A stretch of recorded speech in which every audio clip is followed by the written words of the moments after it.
Hello and welcome. I hope you're safe and well. In today's exciting episode, I make not one, but two jackets. They're base jackets for more floral jackets yet to come this year. It's perfect. Perfect, perfect, perfect. Perfect jacket. Okay, last episode was me making this dress, and according to my list of things to do, next up we have a jacket. So we have many fabrics, many different textiles to choose from. The velvet, a couple of tweeds, a lace, a jacquard, a faux leather, and that synthetic one. I actually have another dragon scale. Oh, just ignore the blue one. That's another dress for later on this month. So yeah, here we have the dress that I made last. And at the end of that video, I was like, oh, I think I'm going to behave dress ups. And here we go. Doesn't it look cute with the dragon scale olive green sequin jacket? It looks so cute. I just straightened up the jacket because it was annoying me when I put the jackets on and they sort of slide out of, when I readjust the mannequin, they slide out of being perfectly straight, like the collar will be slightly off. Oh, it annoys me. Anyway, here it is with the dragon scale. And then I took that one off and I put the floral one on. Isn't it adorable? I love this so much. The 40 bits of jewellery, the strawberry pendants, do make it quite heavy, but it's adorable. The rest of the jacket is just like really light flowers and some beading, some big orange beads. So the overall weight is not too bad. I'm so used to wearing bling jackets that when I wear a light jacket, I'm like, what? I just can't, it doesn't compute. I'm like, am I even wearing a jacket? Anyway, so I got this one out and I was like, oh, they look so cute together. But what really annoys me about this jacket, I mean, it's adorable, but what annoys me is the collarless, like the neckline looks uneven. It's because the flowers are in different spots, but also because I see on the green one the two edges of the front, they meet in the middle. That's the way the jacket's pattern is supposed to be, whereas with the floral ones, both the yellow one and this one, I cut a little bit off the center front panel so that it wouldn't meet in the middle, and that way you'd actually see that there's a person under all the flowers.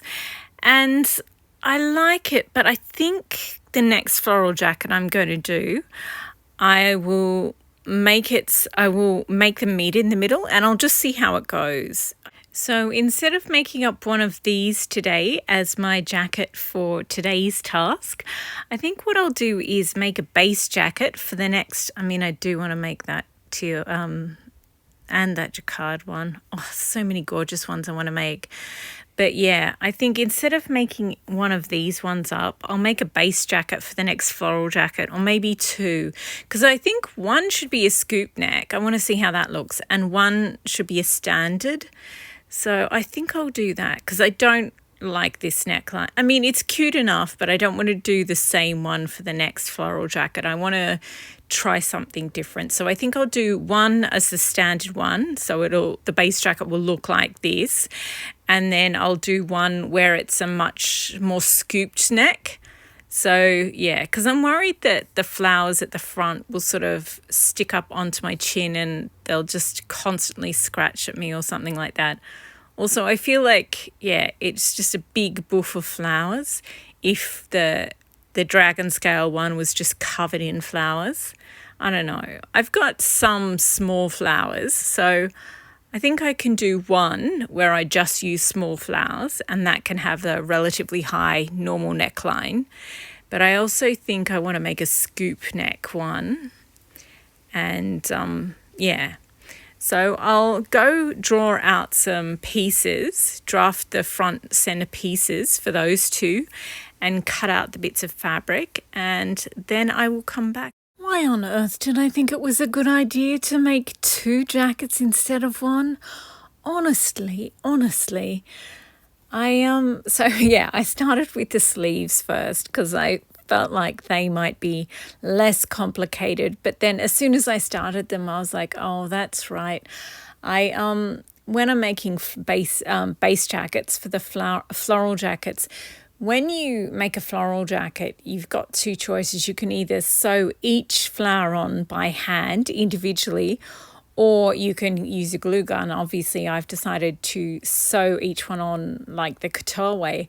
And so I've got to keep the back seam of the sleeve open so that I can undo the stitching, get in, hand stitch on each flower, and then I stitch back up the sleeve and just put a few more leaves and flowers on that last bit, and that way you can actually get inside. Otherwise, it is just a nightmare. So eventually, I got the sleeves done, and I've paired them up because there's obviously a risk that I'll mix them up. So I've paired them and pinned them and set them aside. So then I went and I cut out all the pieces for the two jackets. So as I said, I'm doing one with a standard neckline, collarless neckline, and the other one is a scoop neck. Now, I just did that by moving the piece, so I traced the piece and then I moved it down 10 centimeters, like 3 or 4 inches, and I did the neckline at 10 centimeters lower and then just sort of brought the side part up 10 centimeters. I'll show you at the end what I did. And yeah.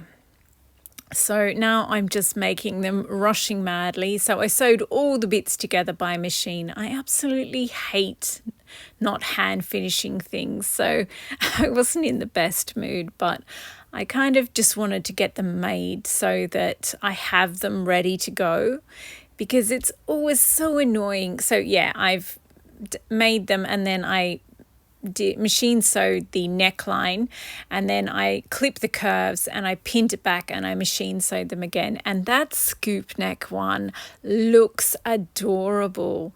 I didn't think it would look as good. I thought maybe it would look okay, but it looks adorable. It might be a little wide for some people, but remember it's going to have flowers on it attached to it, and they're very three-dimensional. So anyway, now that I've made the bodice or the torso and I've made the sleeves, I had to attach the sleeves, and oh my gosh, attaching sleeves made out of stiff netting, because I shop around and I find the stiffest possible netting because it holds the structure of the piece well, and it holds the weight of, I don't just put flowers on there, I put beads on there as well. So yeah, it's really difficult to do the sleeves. Anyway, they are done. Oh my gosh, this took me so long to do, and I didn't take very much footage at all. Anyway, there we go. They are done and they are ready to add flowers to. This is so exciting.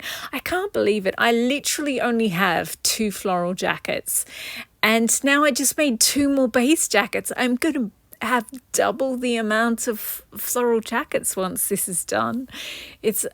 I'm gonna have to buy more storage, aren't I? Anyway, this is so exciting. They're beautiful. And yeah, I'm not sure about having them meet in the middle. We'll see how it goes. It will be okay to have 1 or 2 of them, but I might have to go back to the other style of jacket. But I really like this scoop neck. I think it's great. I might try it on a tweed one as well. I don't know.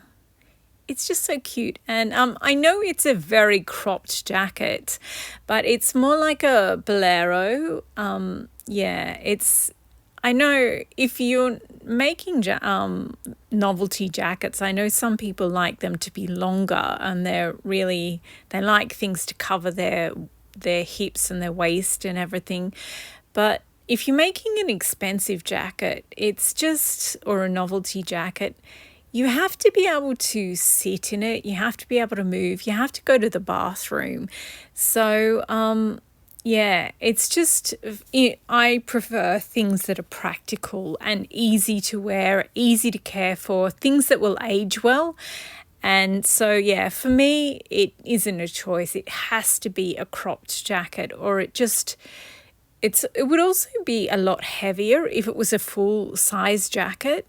Whereas if it's shorter, it just has an amazing visual impact, but you can still sit down without breaking anything. And I just prefer them. I know some people don't. And I always wear them over a t-shirt anyway. So I don't know. I think they're fine. So this is the front center pattern piece. So the normal line, the standard line, is that higher one. And then, as I said, I just drew the standard piece, then moved the piece down 10 centimeters or 3 or 4 inches, drew the second line, and then just brought the line right up.